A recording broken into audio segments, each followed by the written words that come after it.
Good morning, and here we are to start the day with Dr. Victor Sung.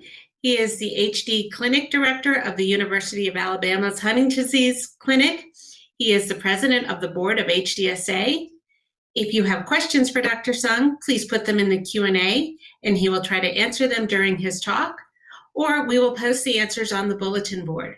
Dr. Sung, thank you very much for being here. Thank you, Debbie. It's my pleasure to be here this morning with you and to kick off this neat meeting. I hope you've found the platform to be easy to use as I have. And as Debbie said, I'll try to monitor the chat on the side. So if there are questions, I'll try to keep track of them, either answer them as we go, but I'll try to finish with enough time to leave some time for questions, like a Q&A at the end, okay? So I want this to be really informal, and welcome to all of you guys who are here, and thank you for being part of the fight for HD. So we'll dive right into the research updates. Obviously, with a short amount, I think I have 25 minutes total, and I want to try to finish in less time than that to do the Q&A. But with that amount of time, obviously, I cannot cover all of the expansive research that's going on in HD. And I'm just going to focus on a few areas. If you've been keeping up with the research at all in HD, then you know that we've had two big updates lately in the field. And I'm really going to focus on those two updates, the one from Roche Genentech and the one from Wave. And what do they really mean? Both of them have now made public announcements and made some of their information public. And they made presentations this week at a big meeting at the CHDI conference, the Pharmacotherapeutic Conference. So if you were in attendance on those, or if you listened to some of these presentations, Roche and Genentech had a presentation on Thursday, just a few days ago. So if you were in attendance on those presentations and weren't really clear on what that stuff means that they were saying, hopefully I'll break it down for you in a little bit simpler way today. And then if you still have any questions, please feel free to ask. So we'll focus on those things. There is lots more going on in research, but we'll start from these two major updates. I think it's timely. These updates were just in the last few weeks. And so we'll really break them down and what they mean for us in the HD community. So we'll start in order of the updates as they came across. Well, but first, before we talk about that, I wanted to show you this slide from Ed Wild and Sarah Tabrizi's work a few years ago that really just summarizes all of the different areas. Each of these arrows that I've put on here, they show you really all the different ways that people are looking at doing research on HD. Scientific approaches really at the disease-modifying therapies, ways to slow down or stop the progression of the disease. Okay, so hopefully you can see my slides again here. So basically, just to show you that on the left, there are multiple ways to approach altering the progression of HD from inside the nucleus of the cell, which is in the middle. And then on the right, there are multiple ways to approach it from inside the cell, but outside of the nucleus, which is that very middle part. Okay, but there's lots of technologies, lots of different ways. There's different ways to attack HD in the cell, and so that gives lots of opportunities for lots of different companies to come in and explore their technologies. So this is just a list of many companies approaching HD from different ways, and unfortunately, with the newest announcements, the ones at the very top are the ones closest to the finish line.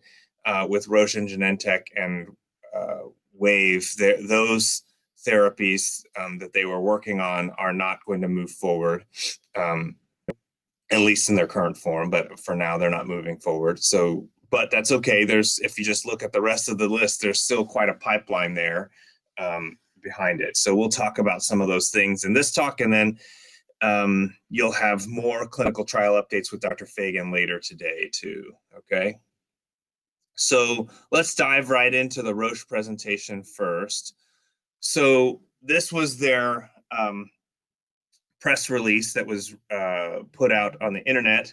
And if you look at it, the big bolded headline is "Dosing is to stop in the phase 3 trial following the recommendations from an independent data monitoring committee."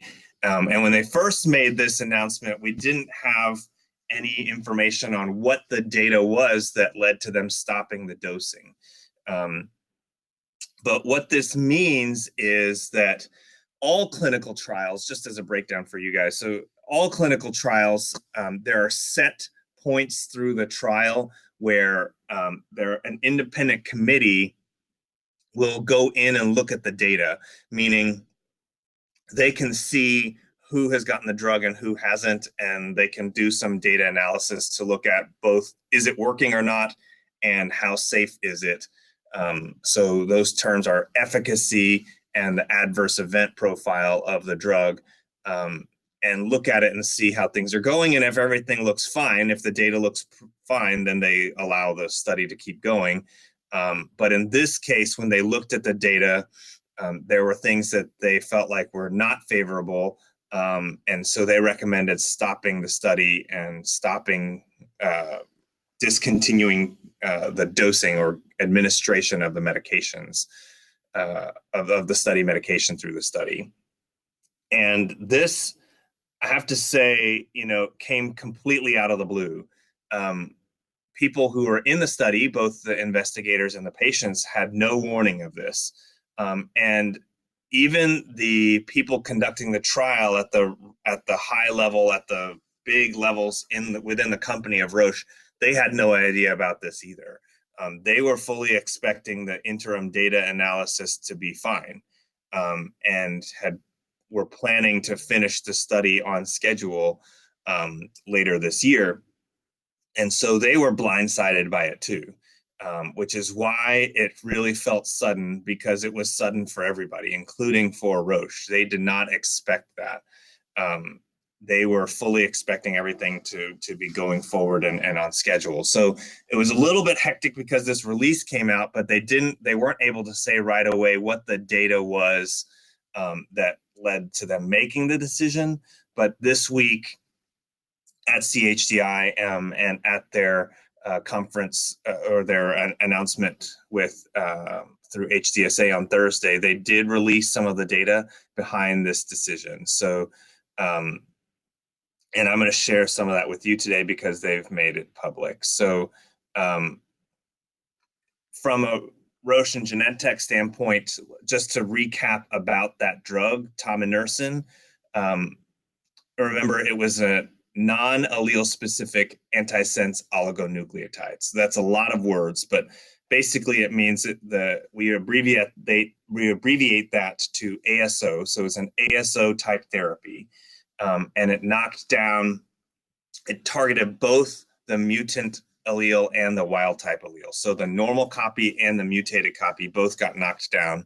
And what they showed in their phase 3 trial, so in their phase 2 trial, which really establishes dosing and safety, they were able to show here, if you look at these colored charts here, basically what it shows is that the mutant Huntingtin protein levels were lowered significantly in the phase 2 trial up to the 90 and 120 milligram doses. And those doses were able to achieve significant lowering. So if you look at the bottom table in the box, they were lowering mutant Huntingtin protein in the 30 to 40% range.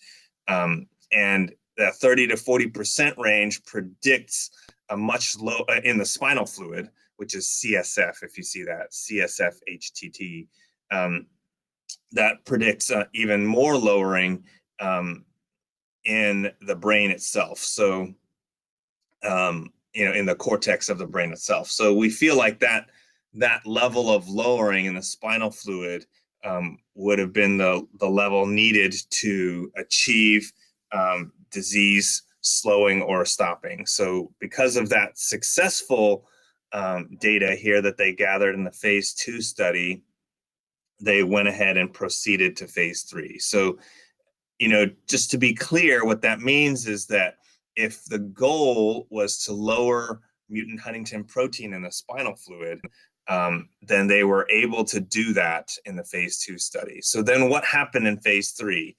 This was the data that they presented this week, that when they looked at their outcome measure for phase 3, this composite UHDRS, the United Huntington's Disease Rating Scale, if you look at the bottom, look at this table here, what it means is that, you see the arrow on the side that says improved outcome is higher, and the gray little dot is placebo, and the orange is the low dose, the every 16-week dosing, and the blue dot is the every 8-week dosing.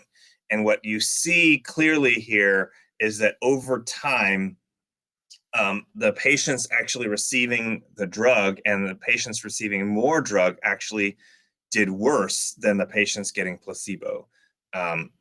The lines overlap a little bit, certainly, but I think you can see that the blue dot is below the orange dot is below the gray dot. Does that make sense? So, and on this kind of a chart, lower is worse, meaning that they were progressing more on the ways that we measure the Huntington's disease clinically. It's all the stuff, if you guys have been in clinics with Dr. Scott or whoever's assessing your loved one with Huntington's disease, all this stuff that we do, that we make you do, like these little patterns and all those little things, that all feeds into this kind of a score. So patients receiving the drug were actually getting worse more than the patients getting placebo. And this CGI stands for the Clinician Global Improvement Scale. So the as assessed by the doctor in the study, the same thing. So the blue dot is above the orange dot, is above the gray dot, which means that the patients receiving the drug were doing worse than the patients getting placebo, as assessed by the doctor in the study, who is blinded and they don't know what the patient is getting. Okay, so on the basis of, so what do we really know based on these little graphs that I just showed you? With 60% of the data analyzed, the patients receiving drug were doing worse than patients receiving placebo. And while that means that 40% more of the data could still come in, statistically, when they calculated, it was never going to flip the other way. It was never going to flip all the way the other way, where the patients receiving the drug were going to flip and then be doing better than the patients getting placebo. And so on the basis of that, they recommended stopping the study, because it was never going to reach statistical significance. And there's concern that, well, if the patients receiving the drug are doing worse than the patients getting placebo, maybe we should stop continuing to administer the drug. And as Dr. Schobel, who was making the presentation for Roche, said, if they were going to stop the trial early, they better have a darn good reason to do so. And I think this data showing that the patients receiving the drug were actually doing a little bit worse than the patients receiving placebo, I think that is as compelling a reason as anything else to go ahead and stop the study early. Okay. So, but from a side effect standpoint, overall serious side effects were rare. Not surprisingly, most of the side effects that were seen were related to all the spinal taps that were being conducted. So, and the side effects in the every 16-week dosing were similar to placebo, and they were a little bit more in the group receiving the drug every 8 weeks. Okay. So what are the key takeaways for us in the HD community then? I think the things that we want to focus on here are that this study, Roche as a company was founded in 1920, and they said this was their fastest enrolling phase 3 trial of any study that they've ever conducted in the history of their company. And so I think that really speaks to how amazing the HD community is. And Roche is certainly big enough that we consider them to be big pharma, but they really felt welcomed into the community, into this space of a rare disease.